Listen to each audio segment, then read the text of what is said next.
Hey, what's going on? This is Ego and Vice. This is episode 29. Let's just get right into it. You've got a real attitude problem, McFly. You're a slacker.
Hey, what's going on? My name is Mike. This is Ego and Vice, episode 29. It's good to have everybody back.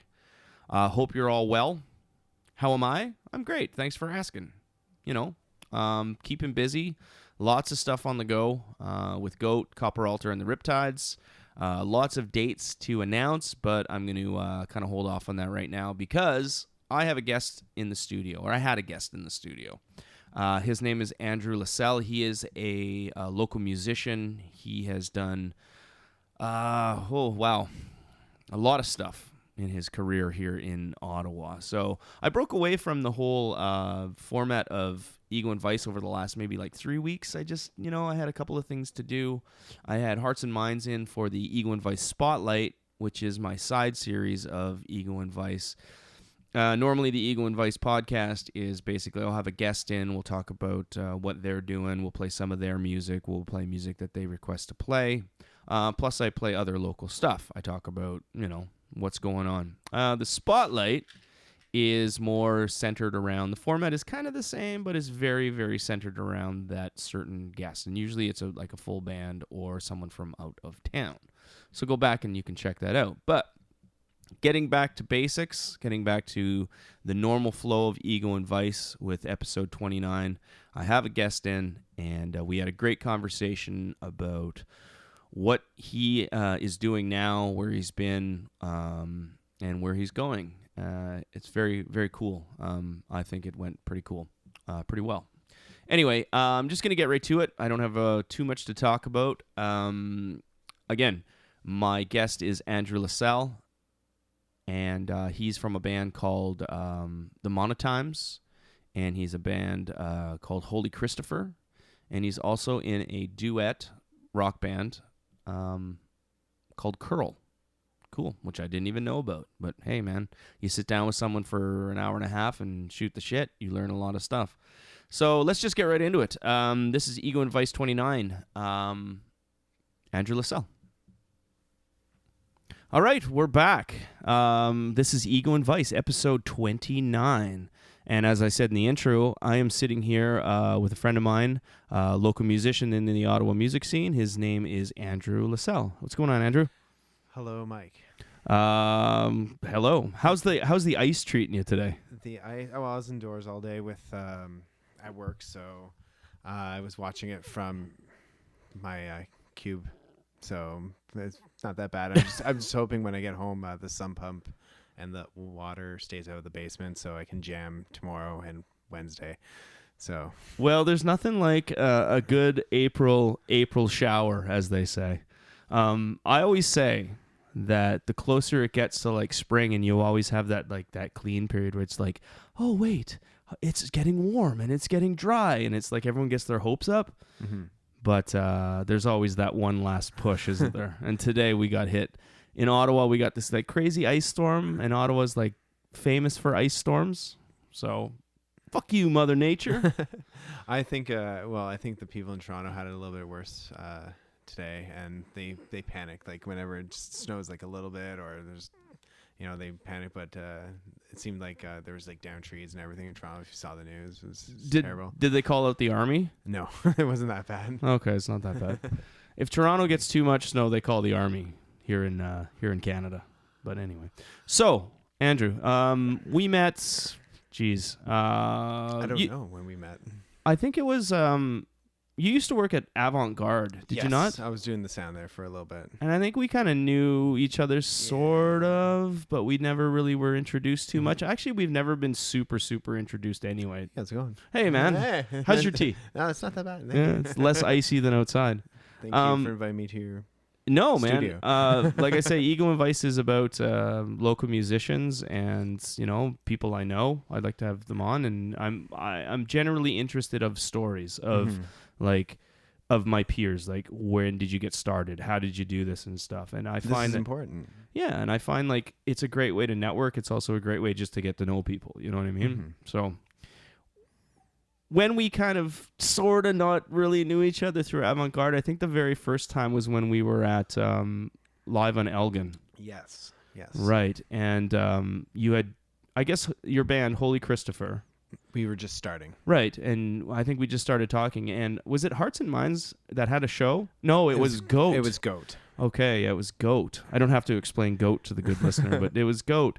And we were playing at the Rainbow, and we had an opening slot. We were looking just to fill the bill. That's right. You saw us at Live on Elgin. Oh yeah, You were did. just there. That's right. And probably for one of the other bands or something, and then you walked up and said, "You know what? That was awesome. We just played like 3 songs or something." It was the open mic. No, it was good. I remember too, and I remember before I heard the music, I saw the turquoise Fender. Yes. which I always associated with you for a while. Do you still have that guitar? No, I just recently sold it. Yeah. What was it? The turquoise Jaguar. Well, I was gonna say, was that a Jaguar or a Mustang? That's crazy. Turquoise Jag. So yeah, I remember seeing you guys, caught the guitar, ended up watching you guys for your 3 songs or whatever they do at Live on Elgin, and then we came up afterwards, or I came up after, and we had a great conversation. I said, well, let's do it. Let's, why don't you guys open at the show? And you called, I think you texted me the next day, and you're like, we're in. Yeah, that's when I died inside when you asked me to play. Oh, jeez. Because that show was my first show playing guitar and singing. Oh, wow. That was the first time I was performing my own music. Okay. Playing guitar and singing on stage in front of people. Awesome. That never happened before. I was a drummer originally, and that's where I got my stage experience, playing behind the kit, being back there. I was singing too in Celery Trough, but just playing drums. Okay. So well, we segued into where we met, and you extra segued into where you started. Let's dial it back a little bit here. So, where are you from? You're from Ottawa? I'm from Embrun, so 30 minutes east of Ottawa. Born and raised out there. Okay. Yeah. Came to Ottawa for elementary school. My parents would drop us off at my grandmother's place, so I was schooled in Ottawa, country kid, and then halfway through elementary school, pretty much like grade 6, I started going to school out in Embrun, with the country people, and then high school was out there as well. But then I came back into the city to finish my grade 12. Cool. So I had to get out of the country. Well, yeah, Embrun, right? Yeah. No, that happens. Embrun, They weren't kind with my folk out there. So. Well, it's not a perfect world, especially in Embrun. Shit, I didn't mean to say that. No, I do a run with my work where I do the Metcalf Russell Embrun strip there. You know what I mean? And I'd say probably Metcalf's my favorite. No, I don't even know. I don't even know what to say. So when you were growing up, did you have was there like music in your family? Was there? My uncle's a drummer. Oh yeah. My uncle's a drummer. He's a really great drummer. He actually is a promoter for the carp festivals and stuff like that. He works, cool. He works for a promotions company, does all the country music and stuff like that. So I learned quite a bit of who he knows and stuff like that. So it was when you become a musician and you don't really talk about, like, I wasn't raised with musicians. It was just only later in life and as an adult. Then I got to talk to my uncle, who I barely ever see, about all these amazing shows and amazing musicians, And like I was talking to him about Stompin' Tom, and he's like, "Yeah, I was invited to his funeral. I couldn't make it." Oh, But shit. Yeah, so that's how close my uncle is with country music artists. It's So he's a big guy. In Was the was city. well? So he was like the musical, obviously a part of the family that was the musical side. Was he kind of like an inspiration? Like, was he kind of No. like a No, or you found this out like kind of later? and Exactly. stuff? I Oh, didn't see. get into music till after high school and after fucking up and after Well. I was 24, I think. So I came into it very, very late. Very late. Yeah, but was it? Did you grow up with with country music? Like, what did you listen to when you were younger? Like, you Spice must. Girls. Oh, wow. Who didn't? No. Top 40. I remember AC/DC Back in Black was my first album like I ever had. So there was that. Kim Mitchell's Rockland Wonderland. Oh, well, it's the Mitch, man. He's a Canadian legend. So there was that. It was very eclectic. It was Spice Girls there, a little bit of Eminem this, some classic rock, some Hank Williams. So everything over the moon. Like, If it sounded good to you, it was let's good listen to to you. it. Yeah, man. I respect that a lot. You know, people who kind of pigeonhole themselves to like a certain type of music because it's like just this, and they just don't like anything else because everything else doesn't sound. I don't know. I think you're selling yourself short. You know what I mean? You really need to kind of just open your eyes and listen to everything.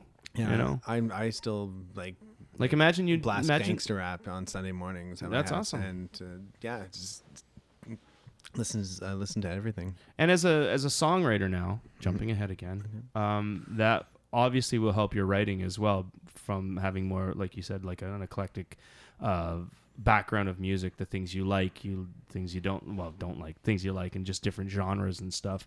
I find it all kind of comes out in the wash when you write music. Do you know what I mean? So when did you actually start? When did you pick up a guitar? At 24? Yes, I was in Cornwall. I was doing a job on 2nd Street. I was in a music store, and it was my birthday. It was my 24th birthday. So they're in Cornwall, and they were selling one of those electric guitars with an amp. It was a PV Raptor with a PV amp. Oh, it was like in the triangle box. Yeah, like the exactly. package deal. Everything, that's very good. Everything you get a 13-year-old who wants to start playing guitar. Even came with your own pick. Exactly. Yeah. And I was there. It's my birthday. The guy's like, "You interested in this?" I'm like, "Yeah, it's my birthday." He's like, "Cool, give it to you, discount." Swipe the card, and away I went. Yeah. And I had just recently done a job over at it's over here on Bank Street. There's like a piano store right near Kilbourne area. Okay. And they were doing like good. There's a music store. Yeah, that's cool, man. And they were doing guitar lessons in the basement. And so I was doing a job there. I was talking to the instructor, and he's like, "Yeah, come on by and we'll do some lessons. And we're starting guitar here, so come take 10 lessons. It'll be have a great time." So I roll in with my electric guitar. Everyone else is playing acoustic. Okay. I had the electric guitar, and I came in. And you immediately were better than all of them. No. Oh. No. We played. I was just saying because you brought in your electric. No offense to acoustic players. I play acoustic guitar. I later came in with I had to board an acoustic because Okay. I had to feel like part of the gang at that point. Cause Fair enough. I was an oddball out with It's this like thing. you're a little loud. So we started with our E's and our G's and our D's and all that stuff, playing. Horse with No Name and stuff like that. Okay. Neil Young. Neil Young. So I did the 10 lessons, and that was it. And then I was off to start a band, pretty much. Crazy. So when you decided to buy this guitar that you saw in the window, other than the fantastic deal because it was all like wrapped in one fantastic package, did you have friends that were in bands, or was this something you just said, you know what, I like music, I want to learn how to play guitar, I'm just gonna go do this? In high school, I had a friend, Jason Armstrong, who would sit in the hallways and play guitar. And I always wanted to ask him. I said, "Jason, can you show me how to play guitar?" I've always had the music in me to write and come up with melody and stuff like that. But I never had an instrument to put in front of me to get it out. Okay. I couldn't speak guitar. I couldn't speak drums or anything. Did My you, parents weren't that supportive of it. They were like, you'll grow out of this, or Get a real job. well, yeah, exactly, or like it's just a phase or something. Sure. Okay, before guitar, I know you got the guitar, but did you sing? Like, did you sing at all? Were you like a shower singer? Were you a karaoke singing, guy? Or? Karaoke, friends, stuff Okay. like that. The hairbrush in front of the mirror, singing, Always. singing, "Spice up your life." Yes. All the people of the world. Exactly. That's cool. So cool, man. I'm gonna say that you decided to pick that guitar up on your own and said, "I'm gonna learn how to do this," and you did. Yes. And then once you learned enough to feel comfortable, you said, "Shit, I'm gonna start a band." Yes.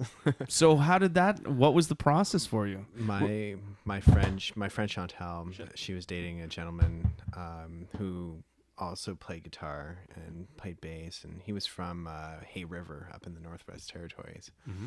So we'd get together, and he learned a little bit, and I learned a little bit, and but our music writing styles were completely different. Like he would focus on single notes, where I would be like, no man, power chords, like let's get some melody going, and I made a career off power chords. and he tried to like do, He was wanking. and I was like, I couldn't hear music in that, so we were always button heads when it came to writing songs right away, but the end goal was bass, guitar, drums, singer, Rock band. maybe keys, Yeah, sure. So there was myself on guitar, him on guitar. We had a bassist who rolled in, and then we had this like flaky drummer guy. Okay. So we all get together, and what happened was at that moment, I started to go behind the drums more often than not, because why have two guitar players? Right. That's what you said earlier. You were the drummer of the. That's right. Wow. So first passion was the guitar, Mm-hmm. but I slowly. Out of necessity, or Well, I just wanted to play. this band is playing Friday night, I just wanted to do whether something. you like it or not. I just wanted to do something. Fair enough. Actually, Brian Russell, right?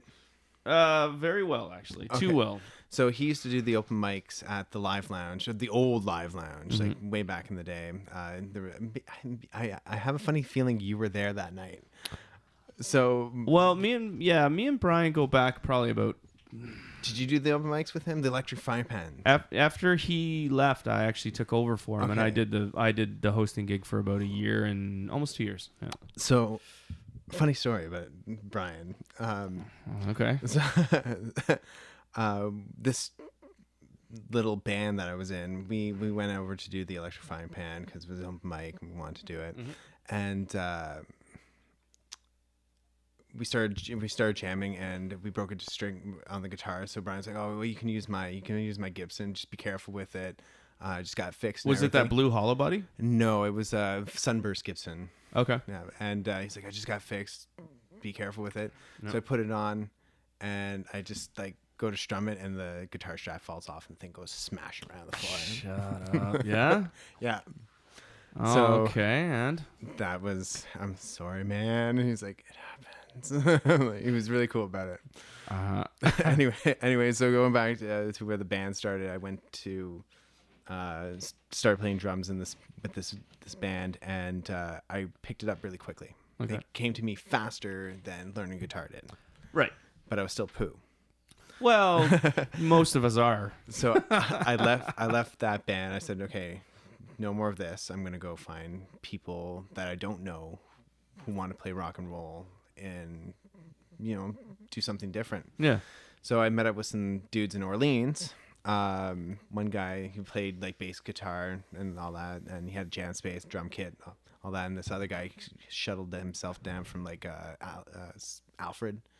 So Alfred, like Ontario? yeah. Okay. So- So many little villages. Hawkesbury, eh? Alfred, All somewhere right. in that Yeah, that's- Plantagenet. Yeah, okay. So we'd all meet up in Orleans, and we'd jam in the basement, and it was his mom's old drum kit, so she was cool, and she'd make cookies and shit.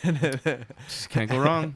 And so the guys were jamming, and so I learned a lot of about music right from these people. So this next the second jam band I had, and but like they were in school and they didn't know what they wanted to do, and I was like, okay, well maybe we can get a band name and maybe we can make some music and record and get some just trying to push it all the time. Were you writing songs at this time?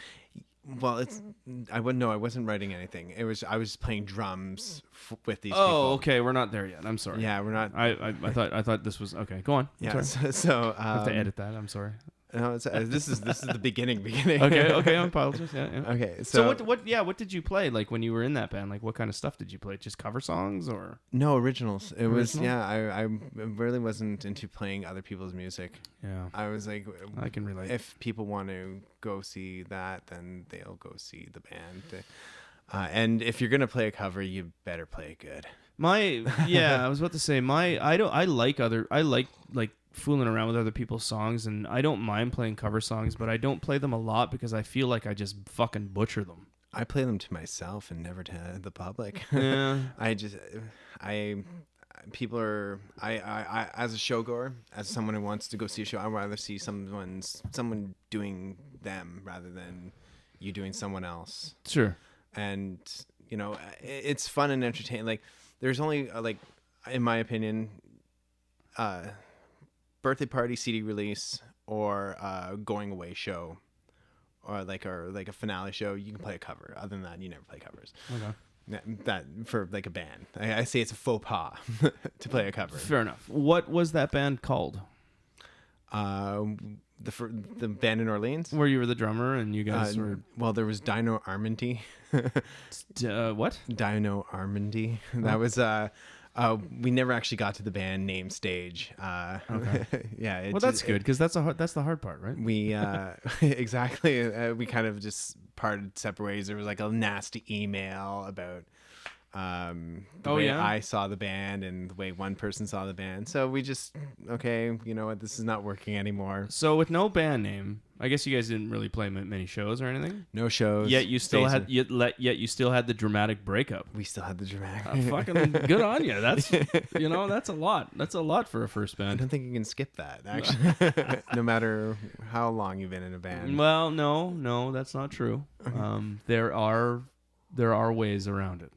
But this isn't my story. This is your story. So that band, I guess, eventually broke up. Yes, horribly. No, the bass player, guitar player, his name was Andrew as well. We stayed friends for a little bit. Actually, I really learned a lot about music from him. Mm-hmm. Whether it was being a drummer or a guitar player, because we'd also sit back and jam on the guitar together, throw ideas back and forth. So I took a little piece of that with me on my next adventure. Which was? Muffler Crunch. You were in Muffler Crunch? No, I was not. What? So I was living down 2 houses down from Ange and Luke and Ken in Muffler Crunch there. Okay. So I was going to be on the show like in 3 weeks. So I'm going to get the other side of the story. So choose your words carefully. So I live 2 doors down. So every day coming home from work, I'd hear this like sludgy doom metal going down. And one day I just said, fuck it. And I walked out my front door, walked on over to their house, knocked on the door and said, hi, I live 2 doors down. Can I watch you guys jam? No shit. No shit. Did you make a sandwich and grab a lawn chair? Well, Ange was like, who the fuck are you? And why do you want to come into my house to watch us play music? Yeah. Come back in 4 hours and we'll hang out. Oh, yeah? Yes. Okay, yeah, that's cool.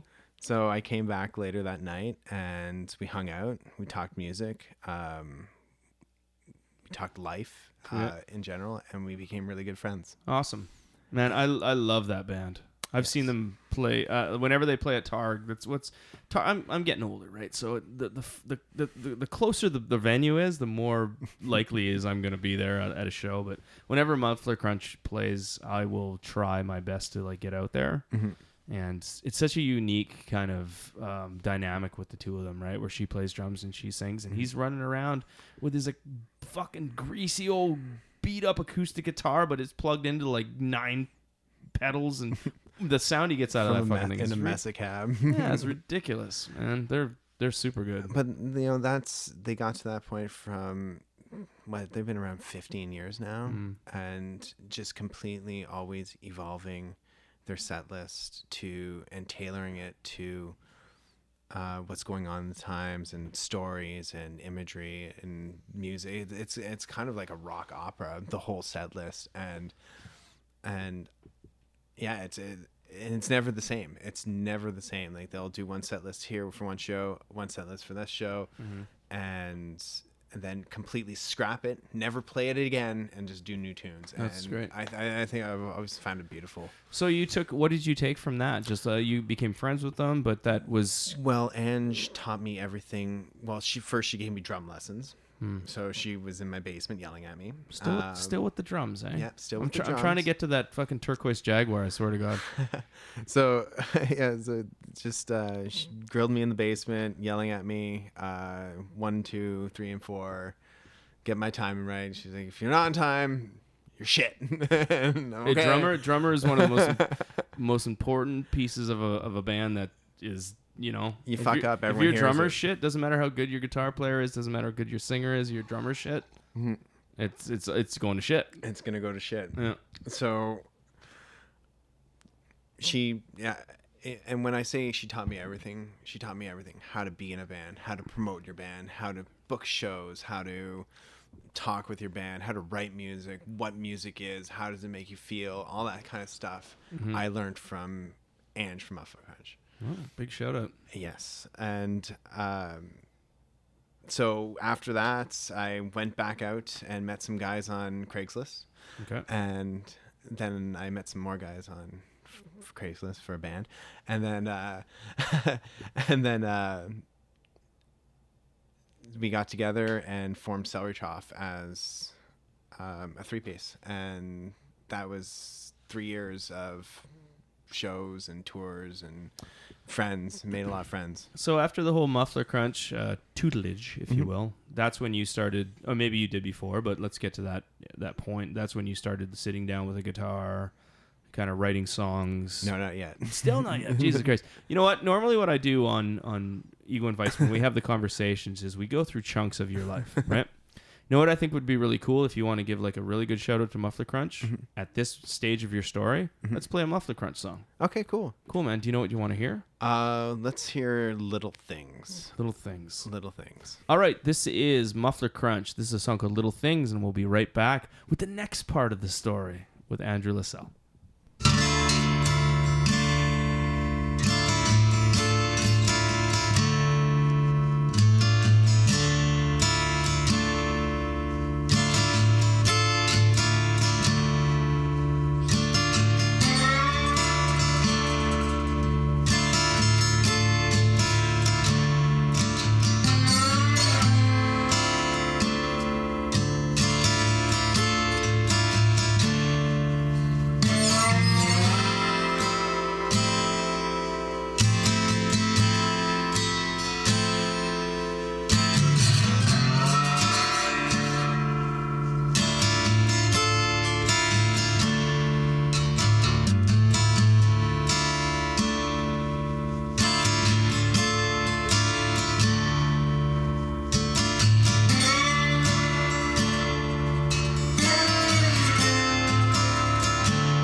So that was Muffler Crunch, Little Things.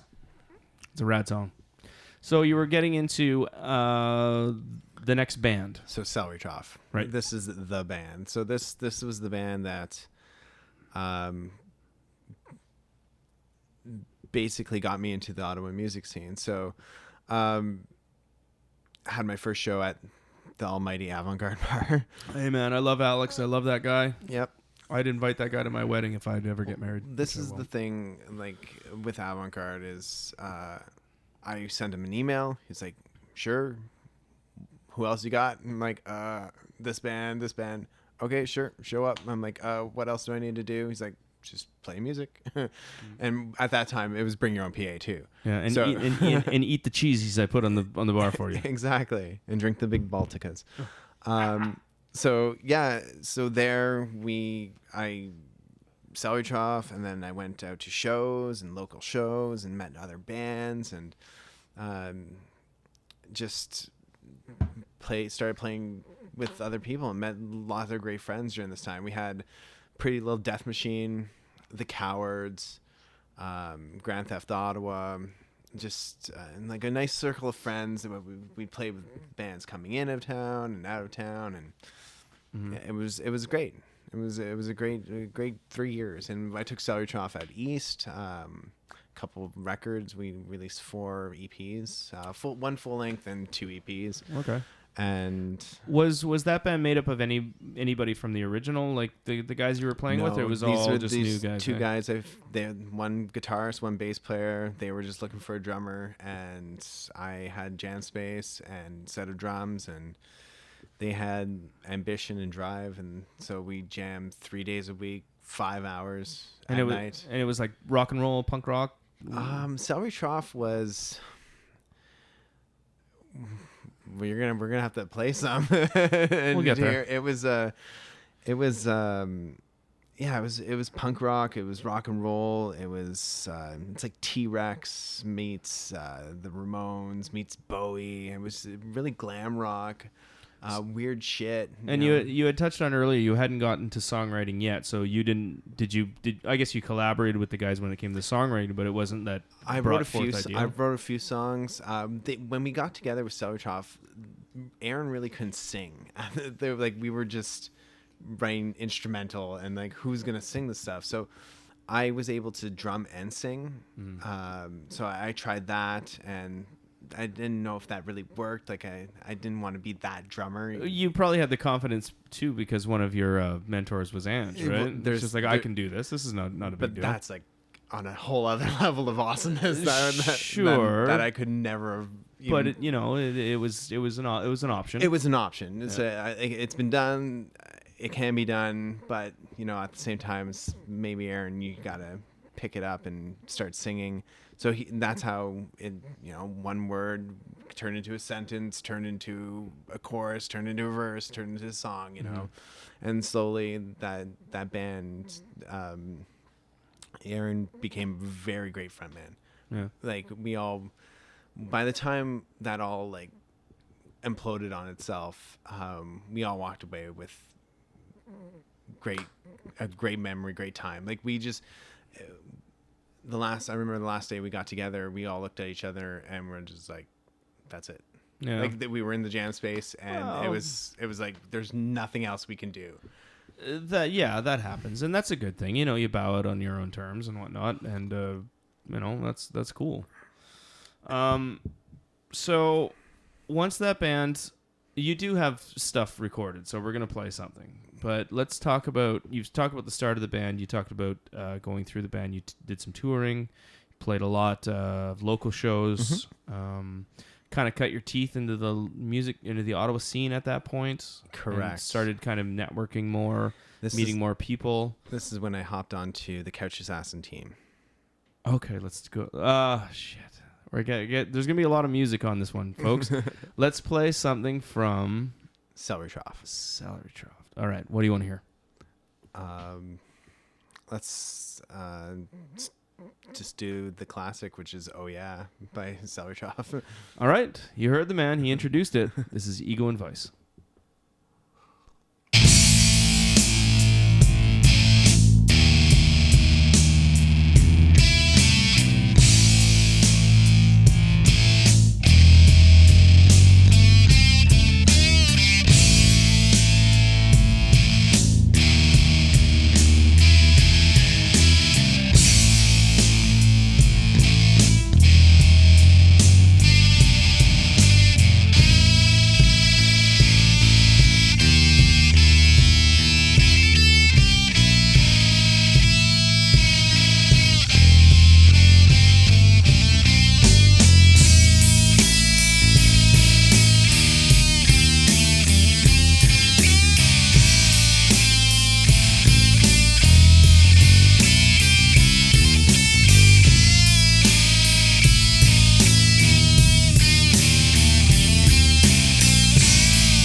So what happened next? It's Couch Assassin. Coach Assassin. Couch Assassin was a local music blog in Ottawa.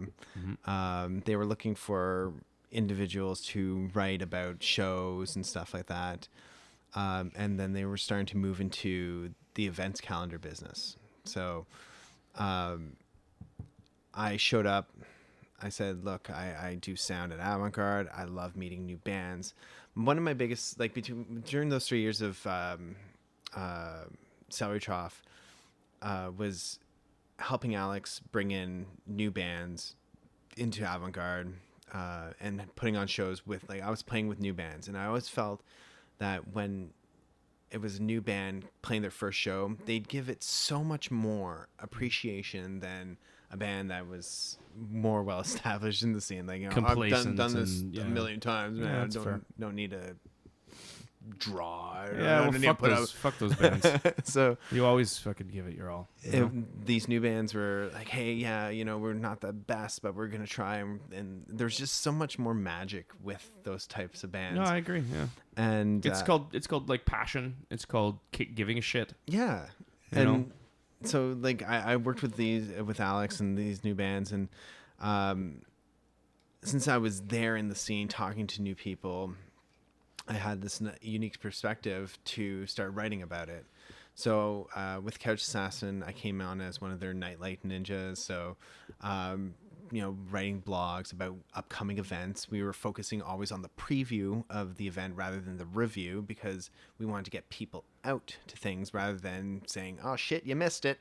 And it was fantastic. Wish you were there. Which can be a challenging thing in this city, to bring people out. I took it once I heard the explanation on the preview, it just made more sense. Mm-hmm. It just absolutely made more sense to get in touch with the bands, tell us how good this show is. Why are people coming out to the show? What are they going to see? How can we get them out to them? And then that opened up a whole new world for me, working with Couch Assassin, mm-hmm. and just writing in general, and meeting new local people, bar owners, people in the scene, the promoters, the bands, and then putting on my own shows through Couch Assassin. So we did CKCU fundraisers, we did the CHGO stuff, food bank, you name it, we did it all. And then I went to a little bit of band management. So I was working with the guys from Elementals at this time. Mm-hmm. So just after Salary Trough fell, I was kind of like, okay, what do I do now? And so I was working hard with the Couch Assassin. I was helping Elementals getting started. Do you know Elementals? No.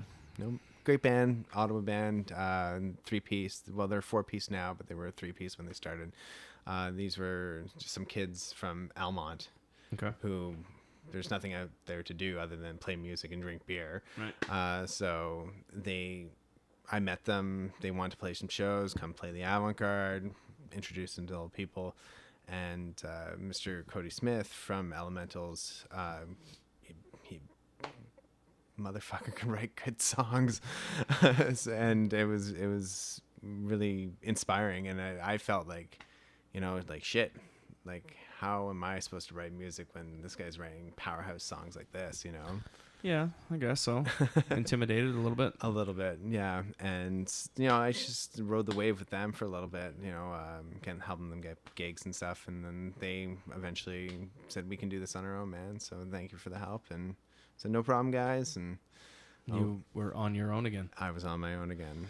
Okay. So this is when It's got to be the Jaguar. It's got to be the Jaguar.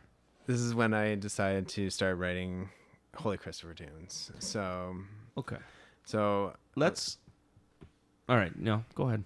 So I have many questions about this stage. So I picked up my old guitar. Oh, geez, what was I playing at this point? A Yamaha RGX 312. Bought it from Retrotown. Right. Was it Back black? No, Oh, white. Okay. White. So ripped that for a little bit. I had a Jazzmaster. I had a Butterscotch Jazzmaster for a while, and sold that. Oh, the guitars that come and go from our lives. I know. Jeez. It's I could do a podcast alone on guitars that I miss and that I don't miss. And I picked up the Jag. I went to Long McQuaid to go buy a Jag. I was like, I'm going to buy a Jag. I went to Long McQuaid. They didn't have one. no. Just, okay, I'm going to go to Steve's and see what they have. There was. I picked it up, put it on my lap, noodled for like 5 minutes, and then just walked to the counter. You found her? Just walked to the counter, and I'm like, this is what I want. And he's like, okay, cool. Here's the whammy bar. Swipe the card. Nice. Got that out of there. Cool. And then that's when I started writing the Holy Christopher tunes. And I didn't really have a band at that time. I had friends who were in bands. So I went over to see Brett, and I jammed with him for a bit. And I jammed with Isaac and all people in local bands. And I knew Dan from the Lunenburg days. So I was working at Avant-Garde, Lunenburg. They were doing the upstairs, down the stairs, Battle of the Bands. Ashley Newall had a good Battle of the Bands going on at Lunenburg. Mm-hmm. And I knew Dan from being in a band called Tree. And I said, do you want to get together and jam? Just come over. Nothing serious. Just work on some tunes. And he said, yeah, sure, let's do it. I also had a friend, Kieran Howes. He was in a band called First to Three. He was also a Money Shot band. Okay. Yeah. And I knew he played guitar, and I knew it was a great, I knew he could play bass. So I said, why don't you come play bass? It'd be fun. And he said, sure. So all three of us got together. We started writing songs, and Kieran taught me a lot. At this point, now it was me singing, playing guitar. And he was like, you're doing it wrong. Well, at this point, when you started sitting down with your guitar and writing songs and stuff like that, did you know what you wanted to do with it? Was Holy Christopher this? I'm sure the name wasn't there yet, but it was just this is kind of what I'm pushing for. I want to just write some songs, find some guys, and maybe this is what I wanted to do. Put something together. It was finally time for me, after being in a band, managing band, helping bands, sure, working with website, promoting shows. It's my time. It was my time. And I actually, during that time, I deleted my Facebook account, got off the Twitter, turned off all social media, and just took the time to do it. Mm-hmm. Said, it's been 5 years now. It was time for me to. And what were the songs about when you first started writing songs, when you sat down and said, I'm gonna write a song? Well, what were you writing about? Well, the first song I wrote was breaking up a whole bunch of bands. It was I don't know. I don't know. I just started throwing some chords together, playing, singing melodies and stuff. And actually, Tyler Black from the Vendretti's Pretty Little Death Machine. Works over at St. John's. Yeah. I said, Tyler, how do you do it? And he's like, well, man, you start playing some chords, and then you just start putting a melody. Use your voice as an instrument too, and fill in the gaps with your vocal melody. Yeah. So that's pick fair. 2 chords and then fill the rest in with your voice. Okay, well, that sounds easy enough. That's how you do it. That's pretty good advice. And so then that spawned Jesse, Anna's Bananas, and Sentimental. So the first 3 songs I wrote for Holy Christopher. And that was a great feeling, finishing for myself, finishing that first song. Right. You know, from start to finish, This choruses, is it. Yeah. you know. Yeah. And that was the first one. These were the first ones I've ever done as a guitar player. Awesome. So, got the Jag, had the songs, had the new band. Can't believe you sold that guitar. Anyway, sorry. That was a beauty, though. It was nice. It was nice, but it was time to move on from that. that's And the frets were all like.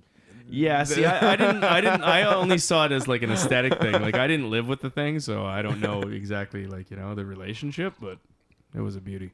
So Kieran eventually said he just didn't have time to play bass in the band, or creative differences, or he just focused on something else. Really never got an answer why. I just okay, cool, man. Can't show up today. Can't show up next week after. It's probably not going to work out. Yeah, bands are funny. Yeah, you like kind of weave through people that way. You know what I mean? Not they're bad people, but it's just like you find people that want to do it and people that are just kind of like, meh. I was happy he was there in the beginning because he pushed me to continue writing and showed me some cool stuff. So he'll always be a little bit a part of Holy Christopher. Awesome. Holy Christopher, where did that come from? Who's my grandmother? Okay. Instead of saying Jesus Christ, it was Holy Christopher. Oh, very good. Yes. Originally, the band was going to be called Peace Tower until someone said, "No, you will not do that." Oh, that's super Ottawa. We're Peace Tower. Peace Tower. I like it. I'm gonna steal it. Goat is changed. I That's thought it. it was cool. I was like, Peace Tower. It's peace and it's tower, so it's powerful. It's like Black Tower or Tower, and maybe if you're from like Ignace, Ontario, or something like that, you know what I mean. But Ottawa, yeah, it's a little on the nose. It was. We are we are the Eternal Flame. We are from Ottawa, Ontario. Eternal Flame. That's a good. That's one. pretty good, right? Hashtag trademark. And could have been called the East Block, West Block, East Block. We are the market. The market. Oh, I like that actually. Yeah. That's pretty good. Anyway, so okay. We can do this. Yeah, let's not. Okay. Okay, let's not fucking do that. Okay, so Holy Christopher is together at this point. The incubation is complete. You guys are a unit. 3-piece? 3-piece. Okay. Dave. Is this getting to the point more like when we started, when we met up? Okay. So we did. Dave came in. He was originally a guitar player, so I can figure this out, and we'll play bass. And I just always loved his vibe. He was into electronic music. He played a really good guitar. He had rhythm. He had soul. He knew what he was doing. Yep. And we rolled with it, and then the songs just started coming out like one after the other. So this is where, like, okay, guys, we gotta play. I hadn't been on stage yet. I hadn't played as a frontman. As a frontman, yeah, okay. I had no experience doing this. It was like, okay, we gotta do some open mics. I gotta try this out, see if this works. I don't know if it was gonna be a complete shit show or, and. It's so funny though. Like with your history in music, and you've been on stage before, and you've been involved with music, and you've had so much behind the scenes music, and it was just like a new thing at that point. It's like, I don't know if I can do this, even though you've done it sort of to a certain degree.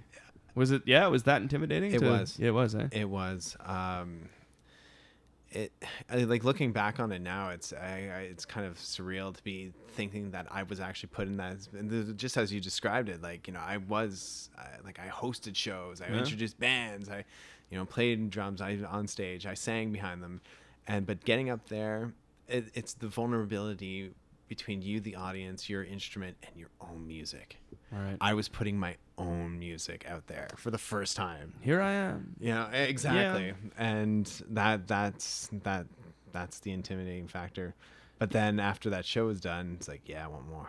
Yeah, well, you get the bug, but you had the bug anyway, else you wouldn't have continued, right? But this was just like an evolution of where you were going, kind of where you wanted to start anyway. But then you said you kind of fell into the drums for a bit, and so this is where you were supposed to be, but it just took a little bit longer to get there. Not taking away anything that you did because it led to that point, by all means. But yeah, all of a sudden you're just like, oh. But you know what? In a bar and stuff like that, no one listens anyway. They just hear the drummer. You should. No, I'm just kidding. So we did the open mic, and then the shows just with my background with the other bands and being in the local scene and everything, the shows were easy to get. Like, Andrew got a band now. Let's put Holy Christopher on. Let's play some music. Let's play some shows. Cool. So it was easy. It was easy at that point. We recorded the first EP, Holy Christopher and the Doctors, 3-song EP. Followed up with Holy Christopher and the Destroyers. Another, that was a 4-song EP. And then we took that on the road. We went out and did an East Coast tour with that. That's awesome. Yeah, you jumped ahead on me, but that's cool. I had a question to ask, but that's cool. Just talk about your accolades. It's fine. Let's just touch one more time, just on when you first went into, like, when you played that first show. What was that day like when you were like super kind of like, I'm going to play my first show as a lead guy? It was exciting. It was something I've always wanted. Just to be up there, and then see, I learned from Ange that, the music counts. Of course, the music counts. But when you're up there on stage, you're not a musician. You're an entertainer, and you got to entertain people. You got to throw some theater. Performance art, right? Exactly. You gotta give them a little bit more. Like, sure, you'd like to see people. Some people are there for the music. Like, I'm not, but I just don't want you standing there and strumming your guitar. No.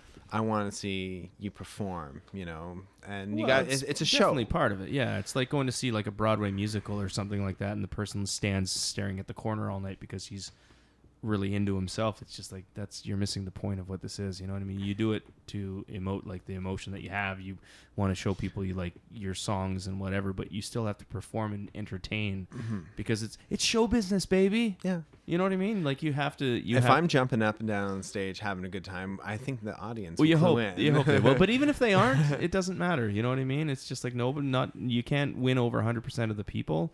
If 3 people out of a 50 people crowd say, this is fucking good shit. You know what I mean? It's the longevity that's the main thing. You can't win over everybody like at once. It's a long-term thing, and eventually people will be like, 3 people like me, now 6 people, and they tell their friends, and 5 years down the road you might have that whole 50 people kind of like, okay, cool. I got up there to do that first set, and I had Billy Joel Armstrong in my mind. Of the way he performed, like a lizard, like like singing up to the mic and doing the head nod to the side. I'm really big on the Kurt Cobain one-legged toe pointing up, and holding it back. I don't know why I do it. I just do it. Right. It's just something you do. You're playing guitar. I think you look cool. No, okay. And so I had that, and I had the Billy Joel Armstrong and Billy Joe Armstrong, and then and just let it rip at that point. That's all you gotta do, and let the Lacelles fill in the rest, right? Yeah, just like the chords, right? You play 2 chords, Kurt Cobain and Billy Joe, and you let the rest of it fill in yourself. So there you go, man. That advice you got a lot earlier worked out. All came full circle. Let's play a Holy Christopher song. Okay, let's do Sentimental. This is a song called Sentimental by Holy Christopher. This is Ego and Vice.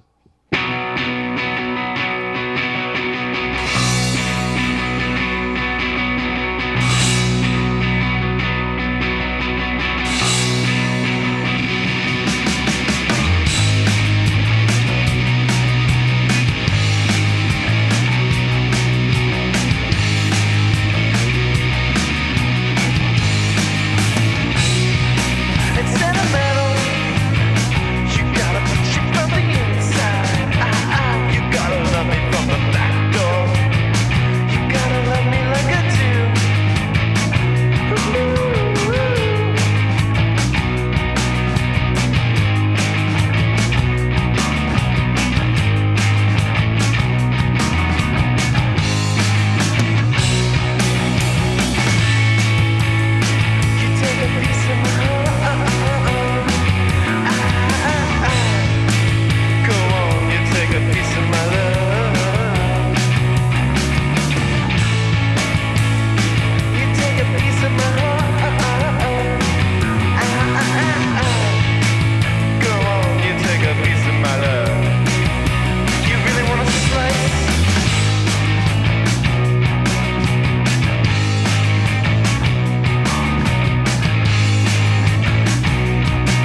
So Holy Christopher has been going for how long now?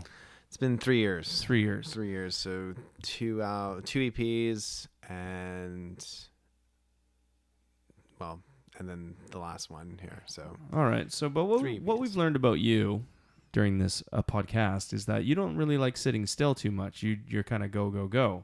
Correct. And you also have a band that you're in. Well, there's 2 bands, but we'll try and go in order here. Holy Christopher is going strong, but you're also in a band called the Monotimes. Correct. The Monotimes. Yes. What's that? Well, I play drums. Oh, Jesus. Here we go. So I went back to Good for you. I went back to the kit. Now I moonlighted. Like I was when Pretty Little Death Machine they were breaking up. I tried to like sit in, like they were losing their drummer, so I tried to go in there. That didn't work. I was too bad for that. I tried playing. I filled in for Tindervox. Their drummer had to go over to back to England, so I filled in for a couple months there. So after Salary Trough, I was still working on the guitar stuff and then doing the drum stuff. So once Holy Christopher rolled in, it was all guitar all the time. That's all I had time for. Sure. And I my drum kit would just sit there and. The drummer for Holy Christopher would use my stuff. Oh, yeah? There you go. Because it's there. And so I just had this, like, I hated to be like, well, I can still play drums. I don't have. Well, here's a good question. Do you like, now that you've done a lot, like you've been the front guy, you've played guitar, you've played drums, you've done that. Do you consider yourself a guitar player or do you consider yourself a drummer? Drummer. You're a drummer. Yeah. You're a drummer up there in Holy Christopher playing guitar and stuff. Well, that's rad though. You know what I mean? It's just like you're like a Renaissance man. Look at you. I think every drummer considers himself or wants to be wants to be the front guy. Yeah. But I have. I try not to. I used to always sway away from calling myself a musician. It's a weird thing to say, isn't it? Yeah, because I have that issue as well. I do. Because I like hitting shit and I like making music, but like to go down that road and say, because I'm playing dirty punk rock, Yeah. and it's, I see musician, I think of like, every great musician that's come before me singing about butt sex, Yeah, I can totally relate to that because I've been playing music like for over 25 years, 25 years. And when people come up to me and say I'm with like a friend or whatever, like, oh, what do you do? I'm like, oh, and I tell them my job. I don't it doesn't even pop into my brain. Oh, I'm a musician, because just to say it sounds funny, even after like that much time. Because you're right, it's just like most of the stuff that I play is like 3 chords, blah, fucking blah, blah, blah, whatever. And it's just like, am I a musician? Are you a musician?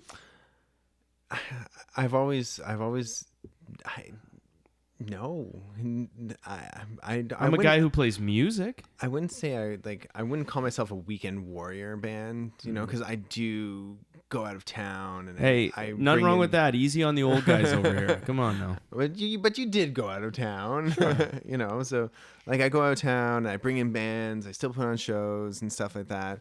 And I get out there and I support the scene. I support the scene that I want to be in. Of course. So yes. So I that defers me from being in that category of the band that just plays a show here and there and does nothing with themselves. So right. I consider them less musicians, But to say musician, I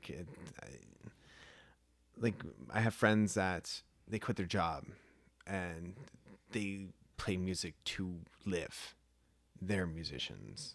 In my eyes, like they if they don't play that gig or if they don't release that album or something, they don't eat or they can't pay rent. Right. They took I got friends who are producers and stuff like that who I'm like, well, stop working at Subway and be a producer.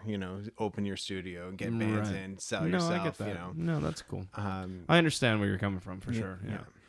Yeah, I'm just saying it. Like, yeah, it's a weird thing to say, and I still don't say it. And maybe I will. I don't know. Who knows? But that label, or that title, it's not super important to me either. You know what I mean? Like, I'd rather be known as a guy who's in a good band than, oh, that's Mike the musician. You know what I mean? That doesn't really, I don't care. That's Andrew. He puts on a great show. Yeah, exactly. You should check that means a lot more. You check his band out when he's not working at Subway. He plays it in a really good band. All right? Anyway, so Monotimes. Monotimes. So, Holy Christopher, we're in second year. We're doing a thing.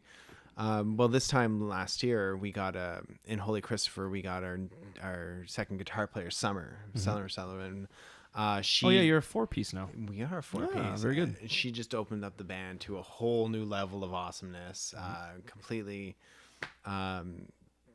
takes the sound to a whole adding that other guitar to what we were doing. Just amazing, isn't it? Just broadened everything, and it was a lot easier on me too. So I didn't have to strum as hard or distort, everything. I just had to keep the rhythm, sing, play, concentrate on the vocals, the head tilt, Billy Joe, and everything, Kurt Cobain leg, and just and to entertain, and then Summer can just wail away, and yeah. And that really helped. It took a while to get there, but we finally figured it out how to do it. No, I can relate. Yeah. Especially for her, like she's coming from funk metal, and so coming into power pop was a different, How's she doing? Layer. Good. Fell right in, or it took a while. It took a while, and we're still trying to figure it out. But it was old Holy Christopher meeting with new Holy Christopher, and now we kind of like. We have the formula now. Now we just got to write for it. Yeah. So that's where we're at now. Mm-hmm. But we were there last year. We wanted to record these songs. So we did the Land vs. Sea album, the one we just released. Mm-hmm. But I foresaw that coming. So I was always looking for something else to do. Yeah. Occupy my time. Like, especially when you're just putting out all the songs all the time, you need something else to like remind your brain, like, you can do this still too, and get creative with other people. So I went down to the Rainbow and I saw this 3-piece band get up there with a drum machine, and they played the drum machine and they sang. And so 2 girls and another gentleman, and their songs, I just immediately said they need a drummer. And I saw the potential in their music. And there you went. And I see also the other thing that's is awesome. I'm well known for in the music scene is just telling people how it is. I will walk. I'm like, sure, this was a good show, guys, but he can't sing, and you need to practice. You're that guy. More. I'm that guy. All right, man. And I'm not a dick about it, because can I say dick? You've said fuck about 17 times, so I'm pretty sure you can say dick. So I'm not a dick about it. I explain why. Okay. You have to practice more. You have to get more in tune with your guitar. The melodies don't work. You're not in tune. You don't play together.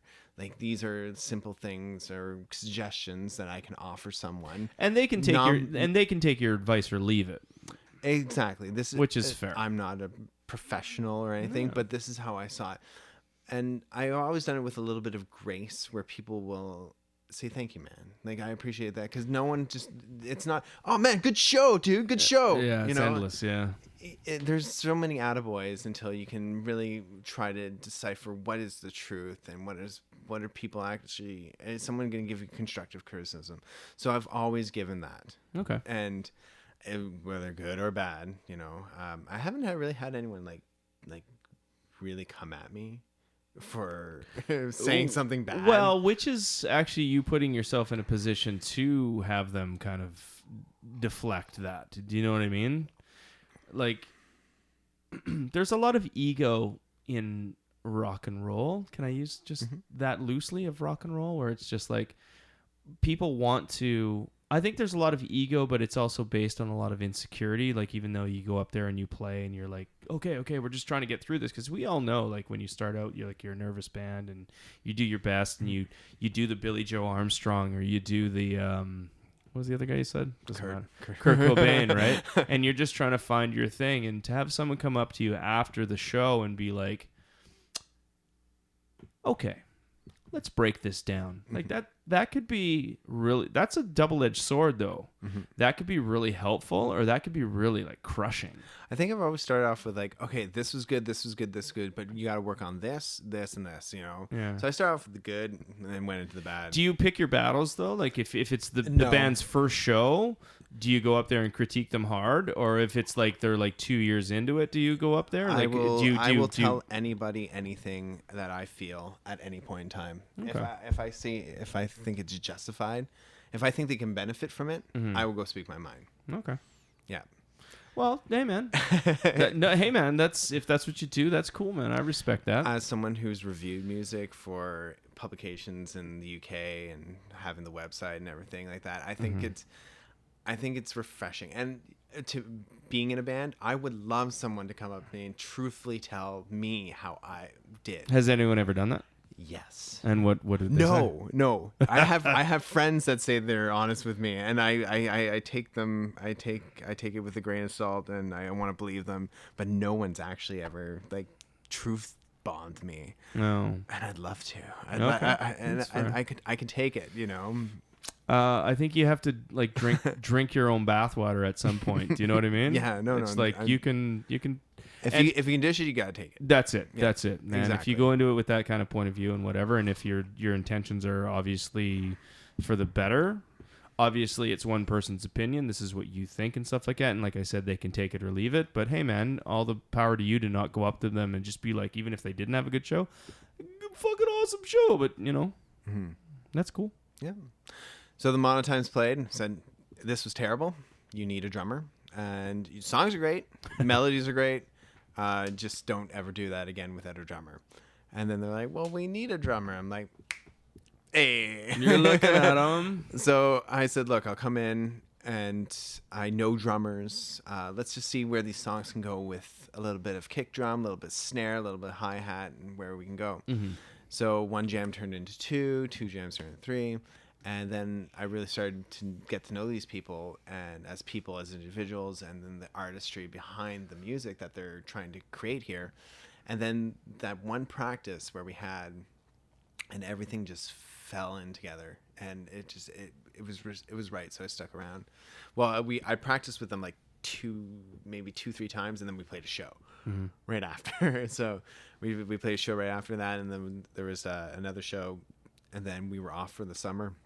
We picked back up in September 2017, and we played some shows over the fall, and then we went to the studio, recorded a 6-song EP, which is coming out in June. Cool. And where did you record? So with Cody Parnell from Blue Hills, the Blue Hills band. So in his dirty basement. Oh. So we recorded there. How'd it go? Good experience? It was fun. It was the first time recording again as a drummer. So that was a little intimidating. I didn't know how, like the first time I had to do that with Celery Trough, I almost died. Well, that's your throne though. You're there. So I was comfier. I knew what to expect. 30 seconds in, I guess you were just like, oh, okay. Yeah, exactly. Yeah. It was riding a bike, you know, with all the bands and everyone. Like I've been in studio situation. So it was a cakewalk, and being there with these people also, that like the rest of the Monotimes, their first experience in the studio and everything, it was gratifying to be part of that with them, you know. Cool. Yeah.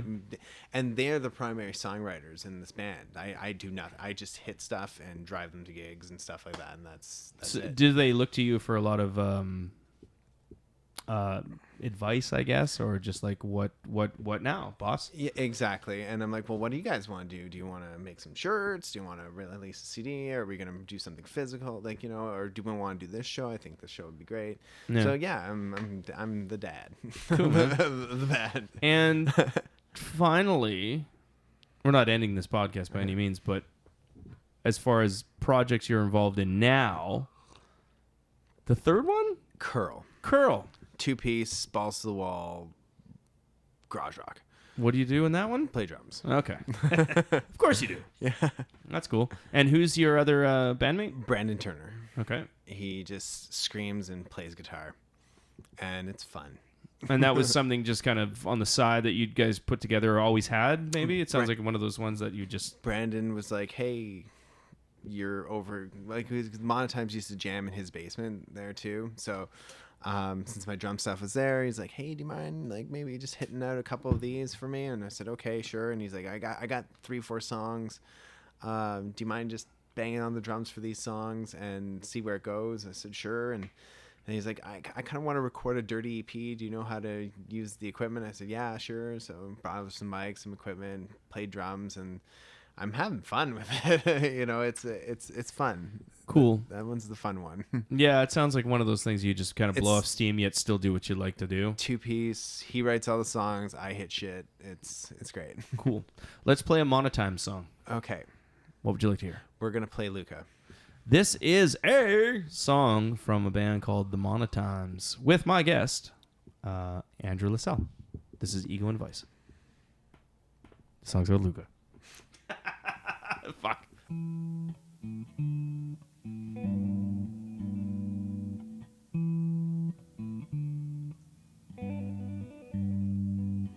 Working as a waitress in a cocktail bar.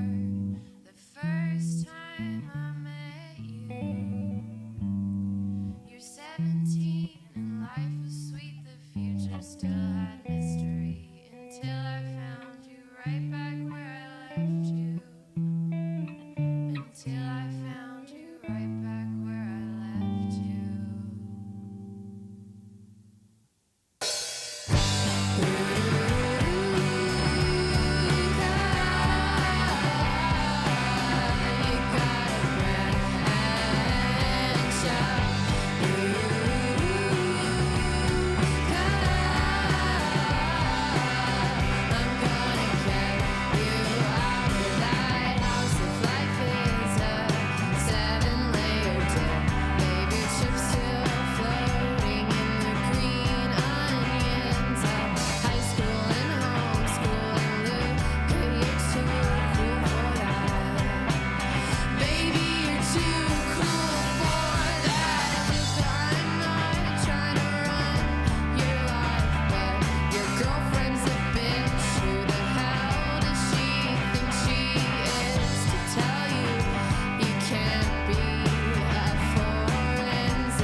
Okay, so as I normally do on Ego and Vice, I have a rapid question period. Would you like to partake in I am ready for the lightning round, in Alex. said rapid question period? All right, here we go. Questions and answers, honesty lies.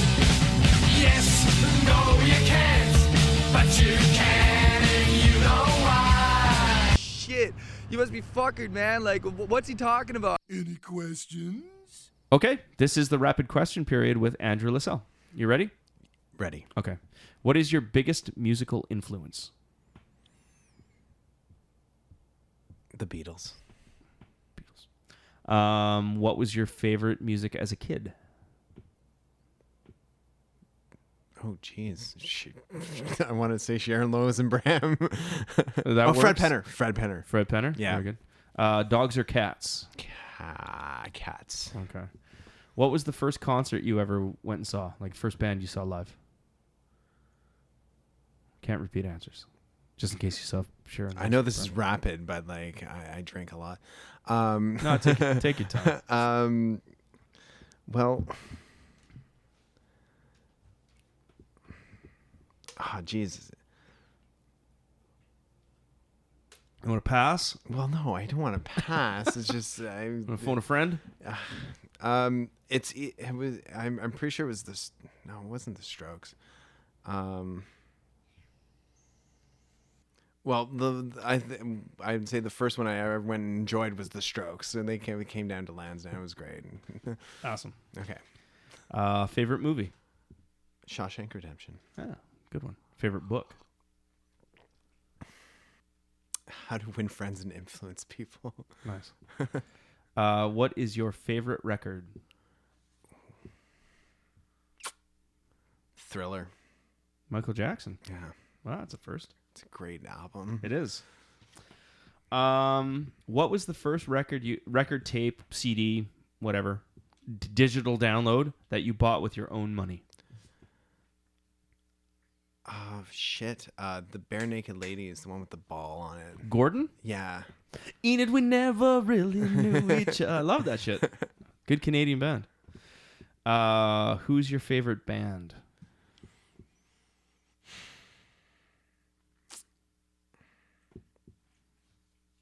Local or in general? Oh, Sloan. I really like Sloan. Oh, he's sticking Canadian. I love it. That's a good Canuck band right there. Sloan, right here. All right. And who is your favorite local artist? This is a tough one because people are just like, oh. Okay. Local artist or okay. Yeah, whatever. Band. Okay. Top 3 or Yeah, do that. okay. Wow, that is a nice backdoor right there. Because I've met so many talented musicians and know like Muffler Crunch is going to be up there Of course. because it's always something new. They're close to you too. So. Yeah, and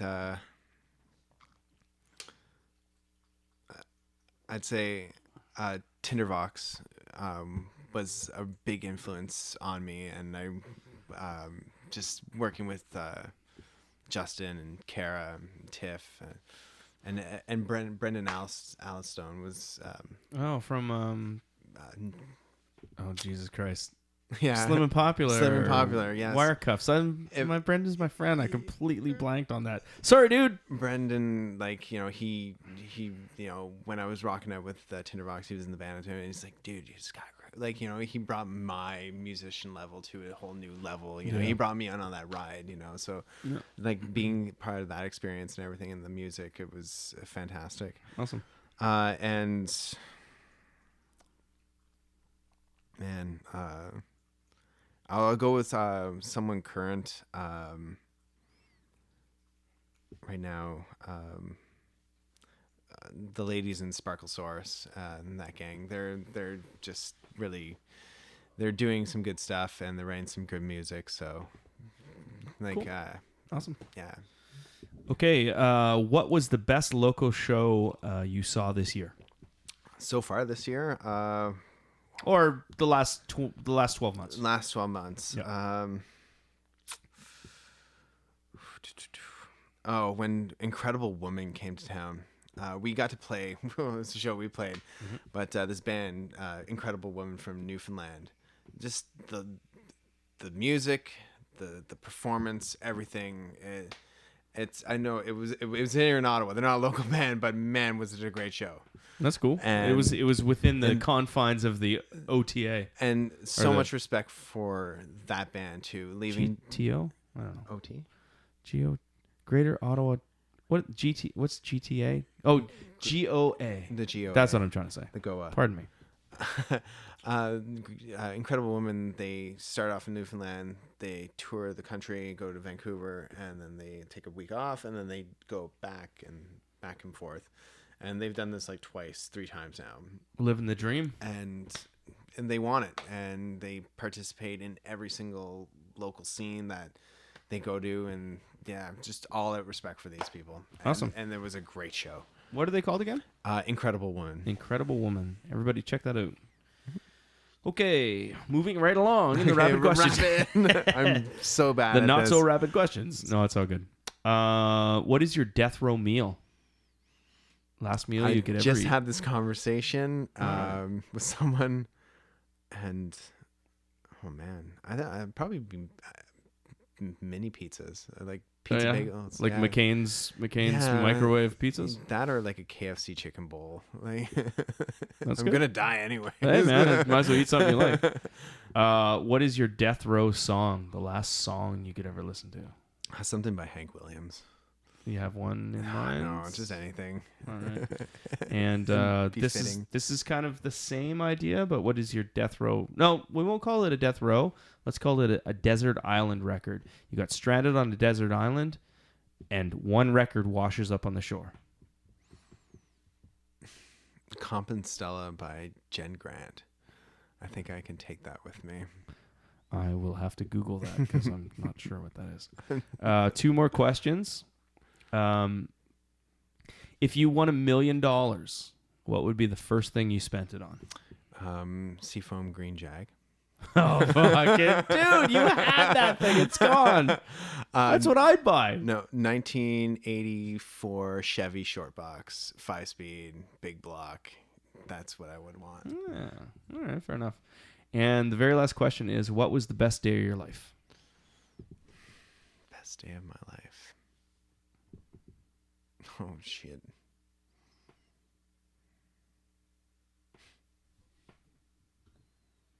I think getting my driver's license, being free. Nice. Yeah. So we're going to wrap this up a little bit. Is there anything you want to plug? Can you let us know where we can find your music?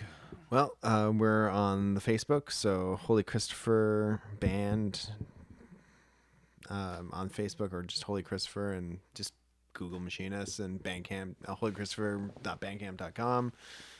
We got the new EP out, so Land vs. Sea, and we're really, that was great experience, like doing that record. Like this that is the record that I'm most proud of. Excuse me, at this point. Summer's on it. Recorded with Cody. It was mixed by Cody and mastered by Ken from Turn to Salt Productions. It's a great album. I'm really proud of that one. And then the Monotimes, we got a record coming out in the next couple months. So there's gonna be an EP release, and we'll be playing with some friends in the city. And so we're looking forward to that. And I'm sure Curl, we have an album out. So Curl, CURL.bandcamp.com. And we got another record coming out shortly. So another quick and dirty. Rad. Before we wrap this up, is there anything you wanted to, last words, anything you wanted to say, anything you wanted to promote, anything you wanted to... Yeah. It's tough being a punk rocker, being a gay man in the city, because I never really know exactly where I fit in. and we're in a time of inclusiveness and safe space, and everyone's in love with everyone, but not too in love with everyone, because that's wrong. And I've always felt like, being in the sidelines of what punk rock is, even though punk's always been fucking queer and androgynous and strange and all those good things, but just being in Ottawa, I always felt a little bit pushed to the side. And Holy Christopher gave me that outlet to be queer and different and do something different. And I like to think I rainbowed the punk world in Ottawa a little bit. I'm gonna say you did. Up on that, all I can say is that it doesn't matter who you are or what you do. Just we're all the same when it all comes down to it. And at the end of the day, take your time and just do something cool for somebody, and don't be dicks, and just accept everybody for who they are. And I think we'll be in a lot better place if that went down. Yeah, that's really what it is. Just don't be a dick. Yeah, just don't be a dick, man. Accept everybody for who they are. You can end every show like that, and don't be a dick. Accept everybody for who they are, and just, let's just keep making that music. Let's keep punk rocking, motherfucker. For sure. Cool. All right, so Andrew, it's been a pleasure. It really has. Thank you so much for coming in. Thank you for the time. Oh, we're shaking hands on air. You can't see it, but it was a warm embrace. If you want to get a hold of me, you can contact me at egoandvice.com. If you want to send me a message, you can get a hold of me at egoandvice@gmail.com. All of the podcasts are up on the sites. You can go to Facebook.